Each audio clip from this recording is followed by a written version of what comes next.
Good morning daddy's. Good morning daddy's. Sorry, QR code మారిపోయింది. అంటే నాకు కొంతమంది పంపిస్తూ ఉంటారు కదా, అందులో క్యూఆర్ కోడ్ వేరే క్యూఆర్ కోడ్ వచ్చింది.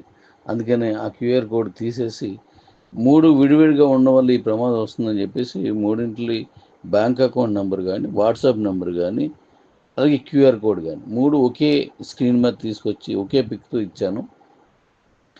ఇంతకు ముందు కానీ మీరు ఎవరికైనా అవి పంపించుంటే అవి డైరెక్ట్ చేసిమని దీన్నే కంటిన్యూ చేయండి. ఆ క్యూఆర్ కోడ్ వేరే వాళ్ళకి వెళ్ళిపోయింది. దాంట్లో మరి ఒకరు ఇద్దరు పంపించి ఉండొచ్చు మీ లోపుని. వాళ్ళు ఎవరైతే అక్కడ పంపించారో ఇది నాకు పర్సనల్గా పంపించినట్టయితే నేను దాన్ని అవతల వాళ్ళది క్యూఆర్ కోడ్ ఎవరిదో వాళ్ళు చెక్ చేసి నేను మళ్ళీ దాన్ని పంపిస్తాను. ఇంకా ఆ క్యూఆర్ కోడ్ పంపించొద్దు. ఇప్పుడు నేను పెట్టినదే క్యూఆర్ కోడ్. ఎందుకంటే నాకు ఈ పంపించినవన్నీ మనకి ఈ ఫొటోస్ బ్యాకప్లోను అవి స్టోర్ అయి ఉంటాయి. దీన్ని పంపించిపోయి దాన్ని పంపించాను. సారీ నాన్న, జాగ్రత్తగా చేయండి. సారీ జాగ్రత్తగా చేయండి అందరూ. మళ్ళీ ఈ విషయాన్ని ఒకసారి ఆ పాతలు ఎవరికైనా పంపించిన, అంటే దీనికి ముందు ఎవరికైనా పంపించినట్టయితే అవి మీ దగ్గర డెలిట్ చేసి వాళ్ళకు కూడా చెప్పండి ఈ విషయం. ఓకే నాన్న, సారీ.